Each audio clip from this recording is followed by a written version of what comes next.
नमस्कार, मैं सुष्मिता। आप देख रहे हैं लाइव न्यूज नाउ। शुरुआत करते हैं देश। नमस्कार, मैं हूं प्रतिभा सिंह। आप देख रहे हैं live news now. Varanasi Akhil Bharatiya क्षत्रिय महासभा की ओर से आर्थिक आधार पर आरक्षण, सामाजिक समरसता व क्षत्रिय महापुरुषों के इतिहास के संरक्षण को लेकर 9 अगस्त से 7 अक्टूबर तक तीसरी रथ यात्रा निकाली जा रही है। इस संबंध में सोमवार को वाराणसी में अखिल भारतीय क्षत्रिय महासभा के राष्ट्रीय अध्यक्ष महेंद्र सिंह तंवर ने एक होटल में प्रेस वार्ता कर जानकारी दी। इस दौरान उन्होंने कहा कि आर्थिक आधार पर आरक्षण, सामाजिक समरसता और क्षत्रिय महापुरुषों के इतिहास के संरक्षण को लेकर 9 अगस्त 2022 से 7 अक्टूबर 2022 तक तीसरी रथ यात्रा निकाली जा रही है। जिस जगह से महाराजा जम्मू कश्मीर करा थी, उस जगह से हमने एक तीसरी राष्ट्रीय यात्रा निकाली है। इस बात को लेकर कि देश में आर्थिक आधार पर आरक्षण हो, यानी कि जातिगत आरक्षण समाप्त। क्योंकि जातिगत आरक्षण है, इसलिए इसकी वजह से जाति के नाम पे, वर्ग के नाम पे, धर्म के नाम पे सारा देश जो है इस टाइम वर्ग संघर्ष की स्थिति में है। तो हमने इसलिए दूसरी मांग जो रखी है सामाजिक समरसता। सामाजिक समरसता जब भी आएगी जब जातिगत आरक्षण समाप्त होगा।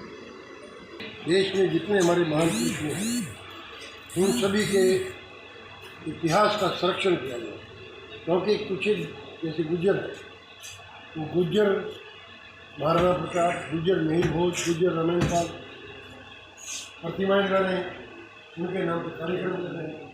हमने प्रधानमंत्री जी को, मुख्यमंत्री को लिखा। तो ये हमारी तीसरी यात्रा है।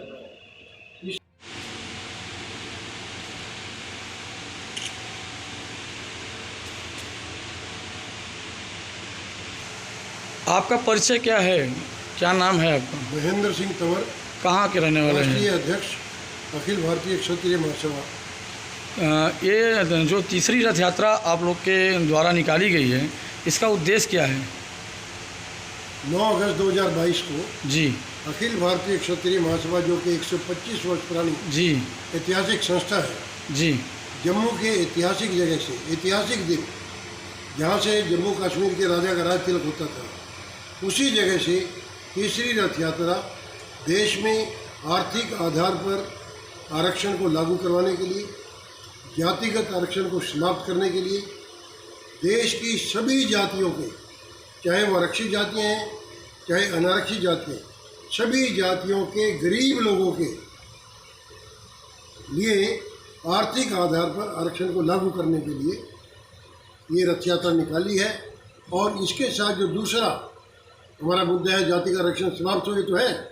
दूसरा मुद्दा है सामाजिक समरसता। सामाजिक समरसता देश में लाएंगे हम, ये हमारा संकल्प है। लेकिन जब तक जातिगत आरक्षण रहेगा तब तक समाज में सामाजिक समरसता नहीं आ सकती। आज सारे देश में जाति के नाम पे, धर्म के नाम पे, वर्ग के नाम पे, मजहब के नाम पे, इलाके के नाम पे पूरा देश वर्ग संघर्ष के किनारे पे खड़ा है। आपका परिचय क्या है? मैं डिम्पल राणा, अखिल भारतीय क्षत्रिय महासभा पंजाब का सेवादार हूँ, जो हमारे माननीय राष्ट्रीय अध्यक्ष महेंद्र सिंह तंवर जी की अध्यक्षता में राष्ट्रव्यापी रथ यात्रा आर्थिक आधार पर आरक्षण को लागू करवाने के लिए जम्मू से 9 अगस्त से शुरू हुई है। उसका आज वाराणसी में जो यहाँ पहुँची है, मैं पहले तो आप सभी पत्रकार बंधुओं का धन्यवाद करता हूँ कि आप हमारी जो बात है लोगों तक पहुँचाने के लिए बहुत बड़ा आपका अहम रोल है। और जैसे कि हमारे आदरणीय अध्यक्ष जी ने बताया, अभी जिस दिन से यात्रा शुरू हुई है, समाज के सभी वर्ग के लोग, चाहे वो SC भाई हों, चाहे ब्राह्मण हो, चाहे क्षत्रिय हो, चाहे जाट हो, सब वर्ग के लोगों ने इस यात्रा में तन मन धन से सहयोग दिया है।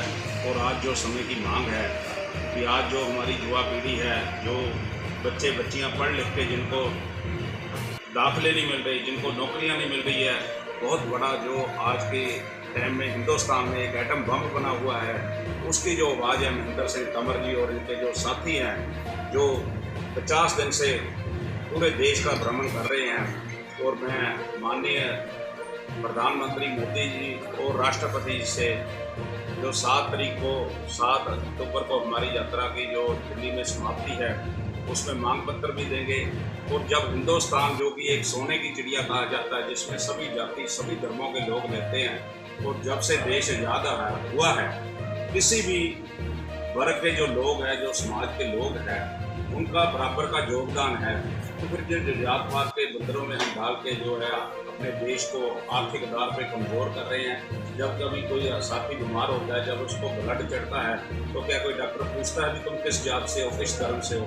फिर हम क्यों ये देश को कमज़ोर करने वाली बातें हैं जो कर रहे हैं। इसलिए हमारी जो सभा है, माननीय महेंद्र सिंह तंवर जी और इनके जो साथी हैं, इनके माध्यम से माननीय मोदी साहब और राष्ट्रपति जी से विनती करेंगे भी जो हिंदुस्तान में है, आर्थिक तौर पर बच्चों को आरक्षण लागू हो, चाहे नौकरियाँ, चाहे पढ़ाई है, ताकि जो चाहे वो SC वर्ग से है, चाहे ब्राह्मण है, चाहे समाज के किसी वर्ग का जो आर्थिक तौर पर कमज़ोर है, उसको इस आरक्षण का लाभ